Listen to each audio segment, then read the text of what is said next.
Welcome to the podcast, Let the Prophet Speak. Today we continue our study of the second book of Shmuel, that's Samuel 2. We are in chapter 6, and we just finished chapter 15.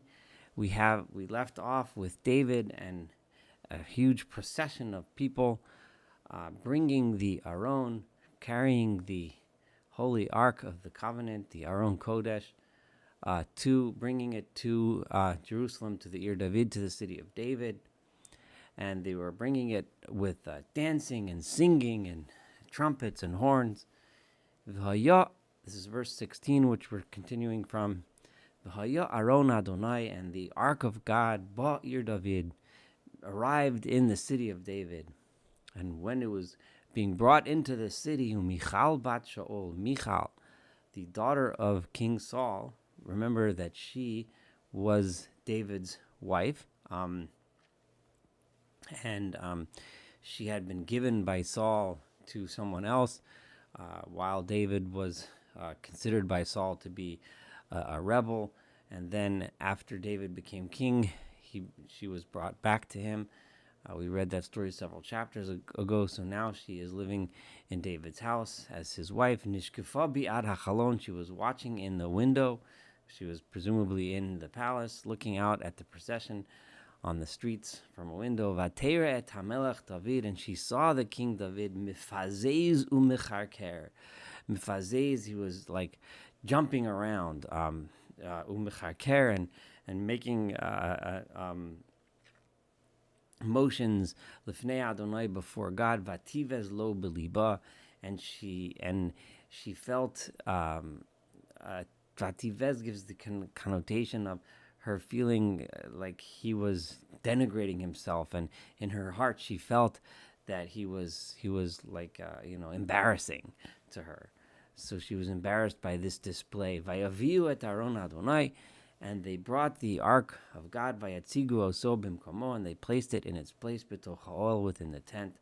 Asher notalo, the tent which he had set up for it, David had set up for it. Vayal David olot lifnei Adonai, and David brought burnt sacrifices before God, ushlamim, and peace sacrifices. Those are sacrifices that are eaten by the people. Meanwhile, like we just read, Michal was sitting there thinking about how embarrassing this was that the king would act this way. Vayechal David mehalos ha'olavi hashlamim, and David completed finishing all of the sacrifices. And he blessed the nation b'shem Adonai Tzavos, in the name of the Lord God of hosts. And he gave out to all the people, to everyone gathered there, every man, to every woman, to each person he gave a loaf of bread, and which is some kind of cake, and another kind of like a fried cake. And everyone went home with all of this food. Presumably they also had meat from the karbanot shlamim that were brought. Vayoshav David levarech et beiso, and David went back then to bless his own house, to bring food to his own house, and to bless them in the name of God after such a joyous day, to celebrate with the royal family. Vatetze Michal bat Shaol likrat David, and Michal, the daughter of Saul, came out to greet him. Vatomer, and she said to him, Man nechbad hayom melech Yisrael. It said in a very sarcastic tone, how honorable it is that the king of Israel, Asher nigla hayom le'enei amot avodov, that he revealed himself among the maidservants of his servants. In other words, the lowliest on the social ladder. He revealed himself, ki galot niglot achad harikim, as if he was one of those empty, good-for-nothing nobodies that just dances in the street. This is the way she saw that. Now, it's important for us to... first let's do verse 21, then I'll make some comments about this. 21 is David's response to her. Vayomer David el Michal, and David said to Michal lifnei Adonai, before God, Asher bochar bi me'avich mikol beiso. It was before God that I Which God? The God who chose me over your father and your father's household. Litzavos osi. He commanded that I should be Nagid, the ruler, al Am Adonai, al Yisrael, over the nation of God, over the people of Israel. V'sichakti lifnei Adonai. I was dancing, I was celebrating before God Himself. V'nekalosi od mizos. I would even make myself even more I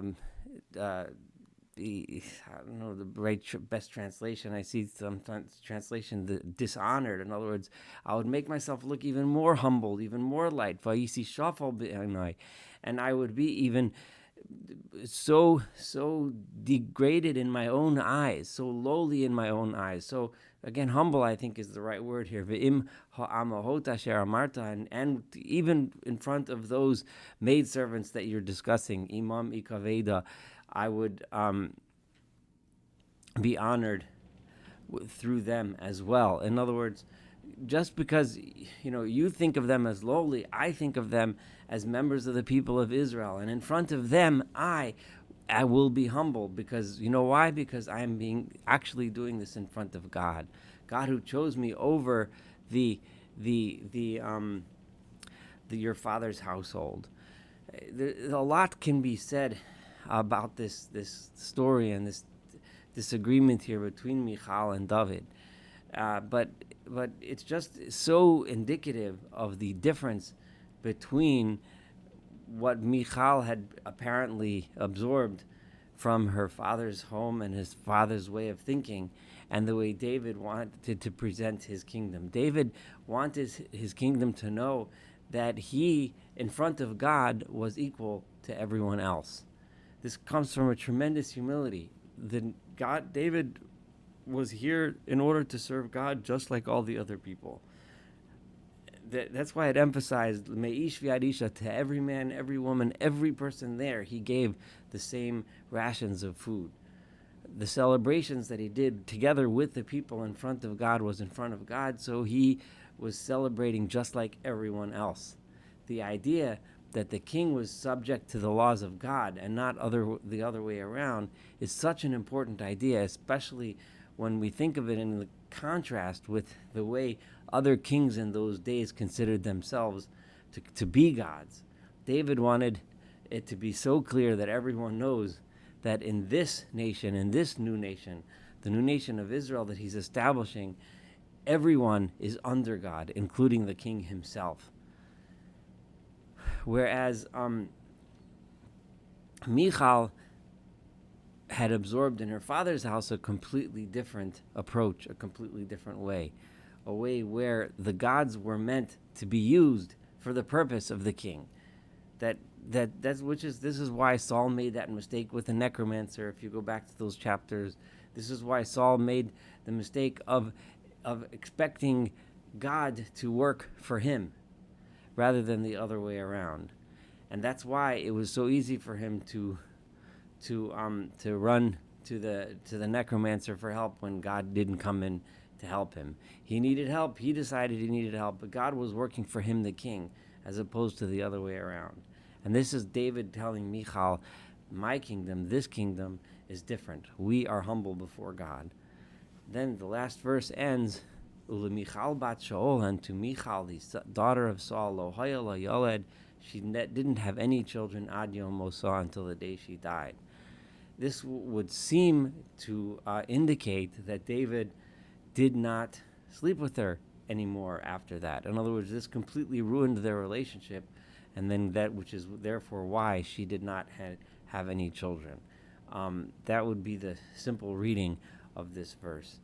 So this concludes chapter 6. Looking forward to studying chapter 7 and future, and of course the rest of this beautiful book together. Thank you so much for studying with me.